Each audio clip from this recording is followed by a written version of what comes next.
৮ April কর্কট রাশির জাতকদের জন্য আবেগ ও পেশাদারিত্বের সঠিক ভারসাম্য বজায় রাখার দিন। চন্দ্রের প্রভাবে আজ আপনার সৃজনশীলতা বাড়বে এবং কর্মক্ষেত্রে আপনার পরিশ্রমের যথাযথ স্বীকৃতি পাবেন। পদোন্নতি বা নতুন কোনো দায়িত্ব পাওয়ার সুসংবাদ আজ আপনার দরজায় কড়া নাড়তে পারে। আর্থিক দিক দিয়ে দিনটি লাভজনক। শেয়ার বাজারে বিনিয়োগের জন্য আজকের দিনটি বেশ শুভ হতে পারে। পারিবারিক জীবনে শান্তি বজায় থাকবে এবং বাড়ির বড়দের আশীর্বাদ আপনার সাথে থাকবে। প্রেমের জীবনে সঙ্গীর পূর্ণ সমর্থন পাবেন, যা আপনাকে আনন্দিত রাখবে। স্বাস্থ্যের প্রতি যত্নশীল হন, বিশেষ করে হাড়ের ব্যথায় আজ কিছুটা কষ্ট পেতে পারেন।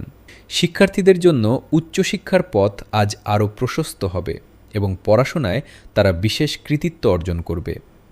আজ আপনার শুভ রং রূপালী এবং শুভ সংখ্যা ২। সারাদিন মনকে শান্ত রাখার চেষ্টা করুন এবং সামাজিক কাজে সক্রিয় থাকলে আপনার প্রতিপত্তি বৃদ্ধি পাবে। নতুন কোনো পরিকল্পনা সফল হতে পারে।